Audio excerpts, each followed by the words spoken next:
కడప జిల్లా బ్రహ్మంగారి మఠం యోగి వేమారెడ్డి అన్నదాన సత్రం నందు మండలంలో 10వ తరగతి చదువుతున్న విద్యార్థులకు బ్రహ్మంగారి మఠం మధ్యరెడ్డిపల్లి గ్రామానికి చెందిన లెక్కల విజయలక్ష్మి పరీక్షా సామాగ్రిని తన సొంత ఖర్చులతో అందజేశారు. ఈ సందర్భంగా వారు మాట్లాడుతూ విద్యార్థులు పరీక్షా సమయం దగ్గరికి వస్తున్న సందర్భంగా కష్టపడి చదివి పరీక్షలలో మంచి ఫలితాలు సాధించాలని ఆకాంక్షించారు.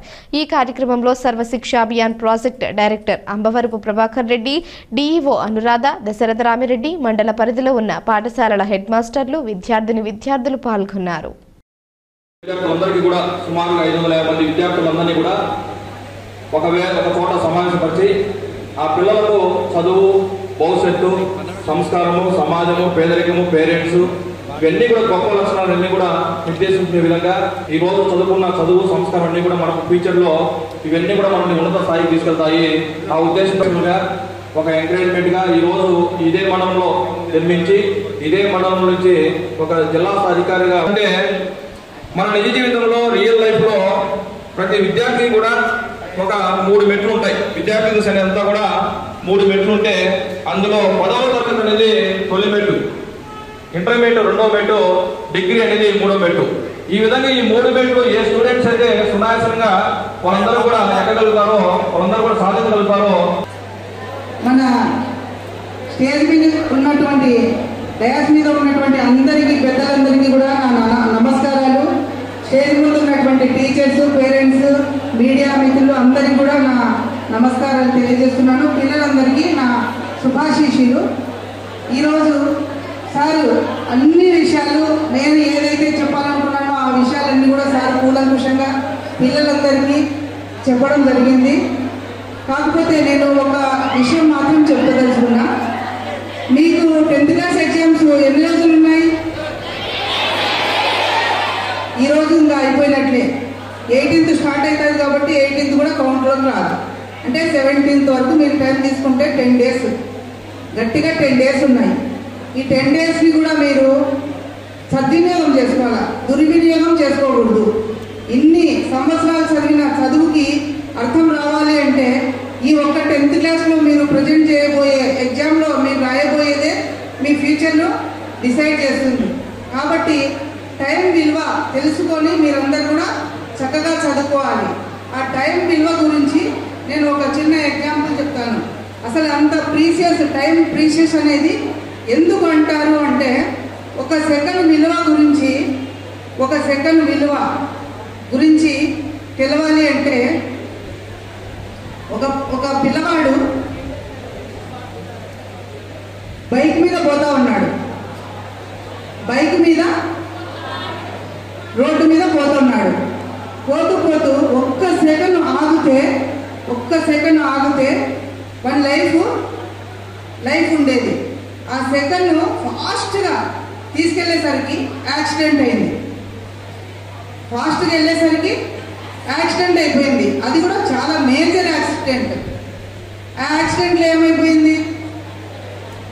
లైఫ్ అంతా స్పాయిల్ అయిపోయింది, కోల్పోవడం జరిగింది. ఆ ఒక్క సెకండ్ ఆగి ఉంటే వాని జీవిత భవిష్యత్తు చాలా బాగుండేదని వాళ్ళ అమ్మా నాన్నలు చాలా బాధపడతారు. అక్కడ టైం విలువ అది.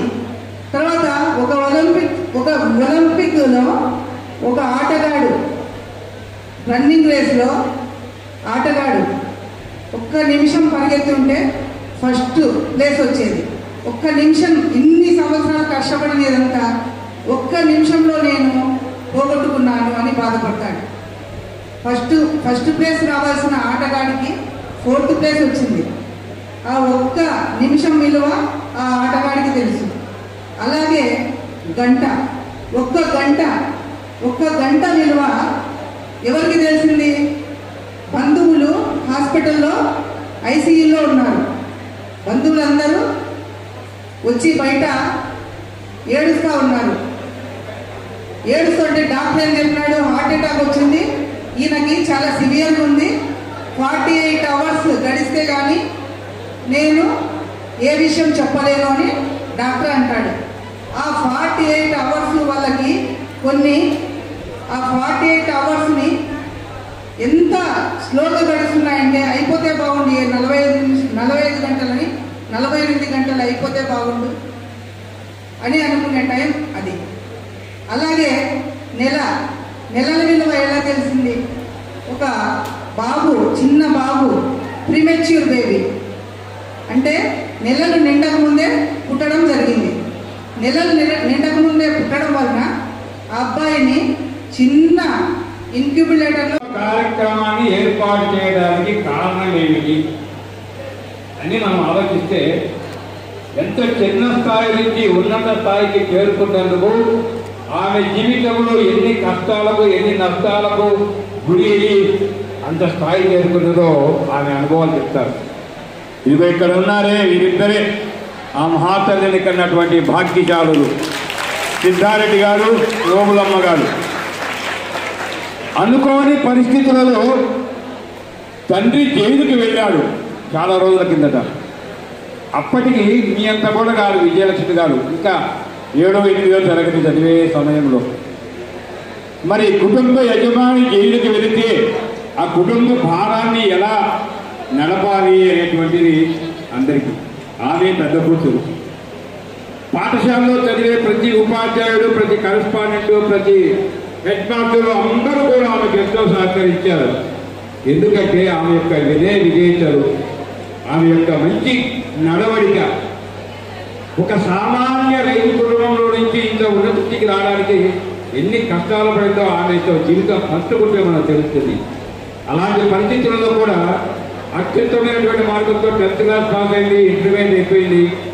చివరికి తండ్రి గారు జైలు నుంచి ఇంకా రాకముందు కూడా ఈ కుటుంబ భారాన్ని మోసేందుకు చాలా ప్రయాసపడింది.